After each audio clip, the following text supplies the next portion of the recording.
Hello and welcome to the channel.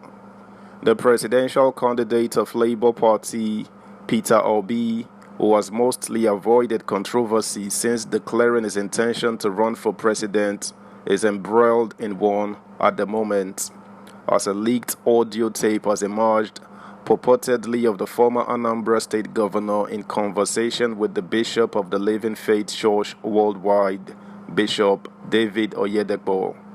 For details of this and more, subscribe, like, share, and comment. Thank you. Also, apologies for the little break, guys.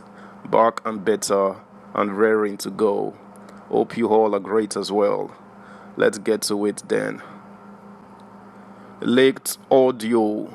Peter Obi's religious war phone call with Oyedepo stirs. On Saturday, a telephone conversation between Peter Obi, the presidential candidate of the Labour Party, and David Oyedepo, the founder of the Living Faith Church Worldwide, was leaked to the public by the People's Gazette. In the audio clip, Mr. Obi asked Mr. Oyedepo to help spread his message to Christians in the Southwest and parts of North Central, addressing him as Daddy. The LP standard bearer told Mr. Oyedepo that the just concluded presidential election was a religious war. Daddy, I named you to speak to your people in the Southwest and Kwara, the Christians in the Southwest and Kwara, Mr. Obi was heard saying in the leaked audio clip. This is a religious war, he said. I believe that, Mr.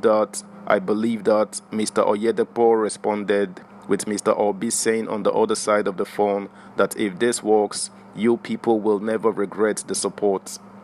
Mr. Obi's critics have accused them of playing the politics of ethnicity and religion ahead of Nigeria's 2023 presidential election, which he lost but has challenged in court. He denies this, asking critics to provide evidence. The leaked file appears to have substantiated the position of the critics. The leaked audio has, however, sparked controversy. Many supporters of Mr. Obi, monitored on microblogging sites, Twitter and Facebook, have dismissed the audio as deepfake, a term used to describe doctored clips generated with artificial intelligence tools. But on Sunday morning, Kenneth Okonkwo, LP's Presidential Campaign Council (PCC) spokesperson, confirmed the authenticity of the audio but suggested a different interpretation of the conversation.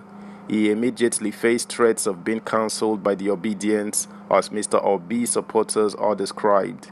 He has been blamed for undermining their efforts to dismiss the leaked file as deepfake. In his tweets, Mr. Okonkwo attempted to defend the religious war comments made by his principal in the viral private conversation. Firstly, the context of the conversation was aptly put by Bishop Oyedepo when he said, all Nigerians have an equal stake in this nation. Nobody has the right to claim that he is dashing something to someone. Mr. Okonkwo tweeted, His Excellency Peter Obi was simply urging the bishop to help him push this message of an equal stake of all Nigerians in the Nigerian project to his people and the Christendom, because the politicians of the other party is carrying on this campaign as if it is a religious war. In the tweets, he accused the All Progressives Congress APC of trying to twist the narrative of the telephone conversation, saying it is not surprising that these political criminals are trying to spin the conversation as if Obi was making a religious statement. He also accused the APC of beginning what appears to be the religious battle of the ballots by running a Muslim presidential ticket in a religiously diverse country. However, many supporters of Mr. Obi saw Mr. Okonkwo's tweets as anti-obedient and unauthorized, while insisting on the deepfake spin. Then, Diran Onifade, the head of the Obidati media office, said in Abuja on Sunday that the audio clip was just another propaganda by the APC to discredit Mr. Obi, running in agreement with the obedience.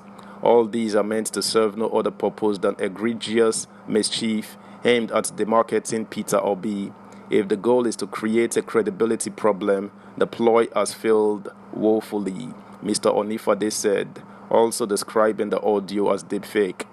Peter Obi has long been on record as the only presidential candidate who has urged the Nigerian electorate not to vote for him on the basis of religion or tribe.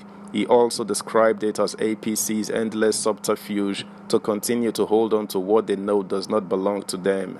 Local and international observers of the 2023 elections have identified how identity politics took over Nigeria's political space during the presidential polls.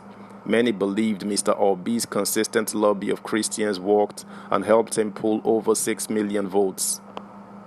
Many religious leaders had been seen openly campaigning for him and urging their followers to ensure the Muslim ticket of Mr. Tinubu and Kashim Shettima was humiliated on election day, including the famous Paul Enenche of Dunamis. A number of faith leaders have also insisted the poll was rigged against Mr. Obi and that Mr. Tinubu holds a stolen mandate. Subscribe, like, share, comment, and please turn the notification bell on. Thank you. Meanwhile, Mr. Tinubu, who opted for a Muslim ticket that appears to aggravate the worries of Christians, also during the campaign appealed to the Muslim base on his ethnic Yoruba. While Mr. Tinubu played the Muslim card partly to court northern Muslims, Mr. Obi projected himself as the frontline Christian in the presidential race. For his part, Mr. Oyedepo on Sunday morning said he had not been influenced by any politician, but was short of categorically denying the conversation in the leaked audio held. Nobody had ever told me what to say in this world. No, I have never campaigned for anybody or spoken on anybody's behalf, and I will not do that till I go to heaven, Mr. Oyedepo said. He also said, "There is no political party in this country that didn't come to me for prayers and for advice. I advised them, some they didn't take. Those who chose to take it saw results. Those who said no, if you still come again, I will still tell you the same thing. It doesn't change." Mr. Okonkwo did not respond to Premium Times' request to determine if he contacted Mr. Obi before letting out the tweets on the leaked audio clip on his behalf. He neither responded to our calls nor replied to our message on the subject matter. Amid the controversy, Mr. Obi's close aide, Valentine Obianyem, appeared to subtly confirm the leaked audio in a Facebook post titled "Obi vs. Oyedepo, Too Bad." He suggested that the conversation was held between both men but said the leaked tape was doctored. He wrote, "I heard they set up a committee made up of some communications experts headed by our prodigal brother from Newi. They are reviewing all calls Obi made in the last 3 years, and especially now to see if he mentioned interim government or anything that will make them prosecute him for treason when and if they take over." That's the news, guys. Thanks for listening. Until next time, bye.